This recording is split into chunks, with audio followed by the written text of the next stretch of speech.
ఫిరాయింపు ఎమ్మెల్యేలు కాసేపట్లో స్పీకర్ ముందుకు రాబోతున్నారు. బ్రేకింగ్ న్యూస్ మనకు అందుతోంది. కాసేపట్లో తెలంగాణ స్పీకర్ ముందుకు ఫిరాయింపు ఎమ్మెల్యేలు రాబోతున్నారు. వాళ్ళని స్పీకర్ విచారించబోతున్నారు. ముందు నిర్ణయించిన సమయం ప్రకారం ఎమ్మెల్యేలు స్పీకర్ ముందు హాజరు కానున్నారు. ఇవాళ 4 ఎమ్మెల్యేలు స్పీకర్ ముందుకు రానున్నారు. ఉదయం 11 గంటలకు ప్రకాష్ గౌడ్, మధ్యాహ్నం 12 గంటలకు కాలే యాదయ్య, మధ్యాహ్నం 1 గంటకు గూడెం మహిపాల్ రెడ్డి, మధ్యాహ్నం 3 గంటలకు బండ్ల కృష్ణమోహన్ రెడ్డి విచారణకు హాజరయ్యేందుకు సమయం కేటాయించారు. విచారణకు హాజరయ్యే ఎమ్మెల్యేలు, ప్రతివాదులు, వారి న్యాయవాదులు మొబైల్ ఫోన్లని, వాచ్ల్ని, గ్యాడ్జెట్స్ ని తీసుకురాకూడదు. ఒకవేళ తీసుకెళ్తే జప్తు చేస్తామని ముందే సమాచారం అందించింది స్పీకర్ కార్యాలయం. ప్రత్యక్ష విచారణ ద్వారా పార్టీ ఫిరాయించిన ఎమ్మెల్యేలను విచారించబోతున్నారు స్పీకర్. ఈ క్రమంలో అక్టోబర్ 6 వరకు అసెంబ్లీ ప్రాంగణంలో ఆంక్షలు విధించారు. అనుమతి లేకుండా సందర్శకులు అసెంబ్లీ లోపలికి రాకూడదు. మీడియా సిబ్బందికి అనుమతి లేదు. మంగళ్య షాపింగ్ మాల్లో ఏం కొన్నా స్పాట్ గిఫ్ట్ ఇస్తున్నారు, తెలుసు కదా? మంగళ్య షాపింగ్ మాల్లో దసరా స్పాట్ గిఫ్ట్ పక్కా. 1000 రూపాయల కొనుగోలుపై ఖచ్చితమైన spot gift. Mangalya shopping mall, Telangana. అలానే మీడియా పాయింట్ దగ్గర ప్రెస్ బ్రీఫింగ్ పై కూడా నిషేధం విధించారు. ఎమ్మెల్యే, ఎమ్మెల్సీలకు వారి పార్టీ కార్యాలయాలకు మాత్రమే అనుమతిస్తారు. మరింత సమాచారం అందించేందుకు మా ప్రతినిధి అశోక్ ప్రస్తుతం మనకి లైవ్లో సిద్ధంగా ఉన్నారు. అశోక్, ఇవాళ తాడో పేడో తేలిపోతుందా? ఇది ఫైనల్ మీటింగ్ అనుకోవచ్చా?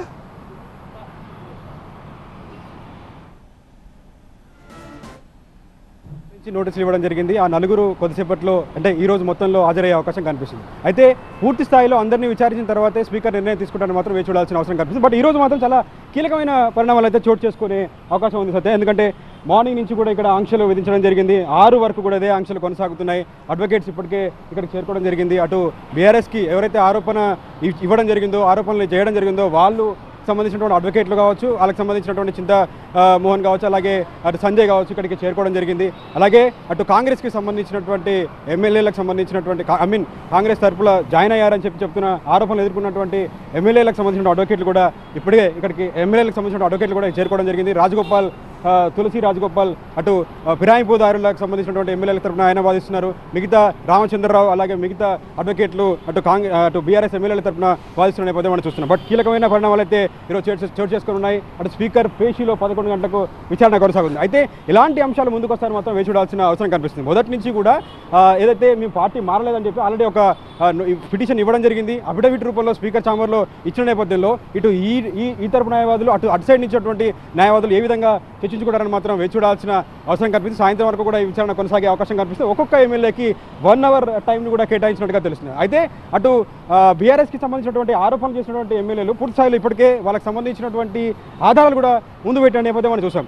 అయితే కేవలం ఈరోజు మెయిన్గా వీళ్ళ దగ్గర ఉన్నటువంటి మేము పార్టీ మారలేదని చెప్తున్నటువంటి ఎమ్మెల్యేలకు సంబంధించినటువంటి వివరాలు పూర్తి స్థాయిలో వివరించే అవకాశం కనిపిస్తుంది. వీటన్నిటిని క్రోడీకరించుకొని మరి 1వ తారీఖు రోజు అటు బీఆర్ఎస్కి సంబంధించినటువంటి పిటిషన్ ఇచ్చినటువంటి ఎమ్మెల్యేల లాయర్లు, అడ్వకేట్లు ఆ రోజు వాళ్ళకి సంబంధించిన డీటెయిల్స్ కూడా ముందు పెట్టే అవకాశం కనిపిస్తుంది. ఈ నేపథ్యంలో అసెంబ్లీ దగ్గర మాత్రం పూర్తి స్థాయిలో ఆంక్షలు విధించడం జరిగింది. అటు స్పీకర్ పేషి దగ్గర కావచ్చు, అలాగే అసెంబ్లీ లోపల కావచ్చు ఎలాంటి అనుమతి విధించడం చెప్పి నిన్న ఒక నోటీసులు కూడా ఇవ్వడం జరిగింది. మాజీ ఎమ్మెల్యేలకు, ఎమ్మెల్సీలకు సంబంధించి కూడా పూర్తి స్థాయిలో నిషేధం విధించడం జరిగింది. అలాగే ఈ శాసనసభకు సంబంధించినటువంటి ఎమ్మెల్యేలు కావచ్చు, అలాగే మండలికి సంబంధించినటువంటి ఎమ్మెల్సీలు కావచ్చు, వాళ్ళ పార్టీ ఆఫీస్ వరకు మాత్రమే ఈరోజు అనుమతించిన నేపథ్యం మనం చూస్తున్నాం. ఈ నేపథ్యంలో కీలకమైన పరిణామాలు అయితే చోటు చేసుకున్న నేపథ్యంలో ప్రత్యక్షంగా స్పీకర్ ఈరోజు విచారణ జరుగుతున్నటువంటి నేపథ్యంలో ఎలాంటి పరిణామాలు చోటు చేసుకోబోతే మాత్రం వేచి చూడాల్సిన అంశం కనిపిస్తుంది. మొదటి నుంచి జరిగినటువంటి ట్రయల్స్ ఒక ఎత్తు అనుకోవచ్చు, ఈ రోజు స్పీకర్ చేస్తున్నటువంటి ట్రయల్స్ ఒక ఎత్తు అని చెప్పవచ్చు. కానీ సాయంత్రం వరకు జరిగే విచారణలో ముందు నుంచి కూడా అటు బీఆర్ఎస్ ఇటు కాంగ్రెస్లో చేరారని చెప్తున్నటువంటి ఎమ్మెల్యేలకు సంబంధించి వాళ్ళు అనేక విషయాలు కూడా చెప్పడం జరిగింది. ఎందుకంటే అటు వాళ్ళకి సంబంధించినటువంటి జీతాధిపత్యాలకు సంబంధించి కూడా అక్కడ బీఆర్ఎస్లోనే ఉన్నాయి. దానికి సంబంధించి డబ్బులు కూడా అక్కడికి వెళ్తున్నాయి. 3000 రూపీస్ కూడా దాంట్లో పార్టీ ఫండ్లు కూడా జాయిన్ అవుతున్న నేపథ్యంలో ఎలాంటి నిర్ణయం తీసుకోబోతారని మాత్రం వేచి చూడాల్సిన అవసరం కనిపిస్తుంది. సాయంత్రం 4 o'clock వరకు కూడా ఈ విచారణ కొనసాగే అవకాశం కనిపిస్తుంది.